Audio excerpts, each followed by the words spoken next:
Okay, let's unpack this. If you've spent any time on social media, especially TikTok, you have definitely seen them. Oh, yeah. These soft focus videos, the whole Y2K nostalgia aesthetic. We are doing a deep dive into the MochiPhone. Mm-hmm.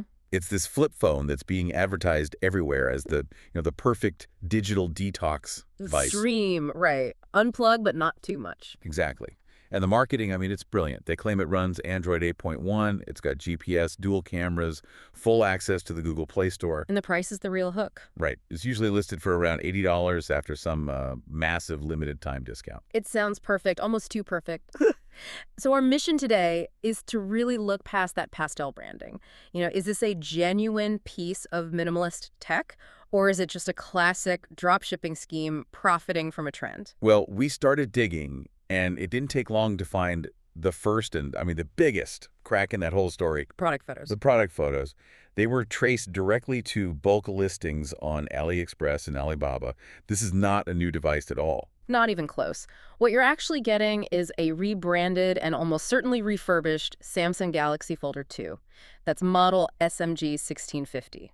A phone from when? It launched back in 2017, and the financial part of this is it's staggering. The wholesale cost for that phone in bulk is somewhere between $32 and $36 per unit. Wait, $32. So they're selling an 8-year-old refurbished phone for triple what they pay for it. At least, they are relying on just classic dropshipping manipulation.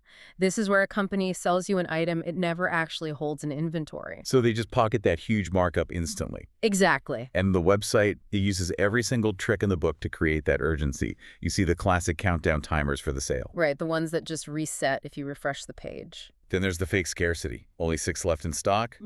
But that number is just, it's not connected to any real inventory. And the whole operation just feels so temporary. We found evidence that the same site was selling fitness products just a few months ago. They just pivoted to flip phones to chase the current aesthetic trend. And then there's the technical side, the deception there.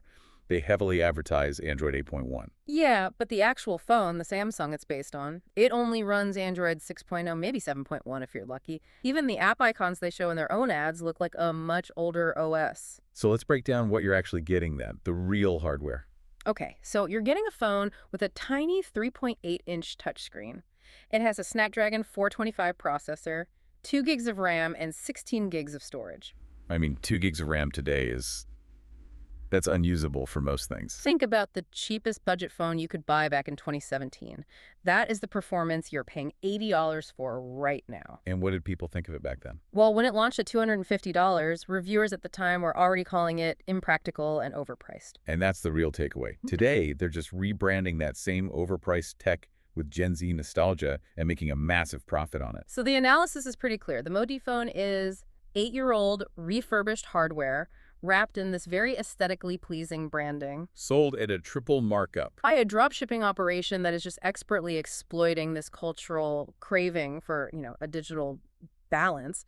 So if you are genuinely looking for a tool for mindful use, something without all this deception, you should probably investigate a device like the Light Phone 2. Right, something that was actually designed from the ground up for that minimal, focused experience. A real detox phone, not a rebranded antique. Which leaves us with a really important question for you to think about.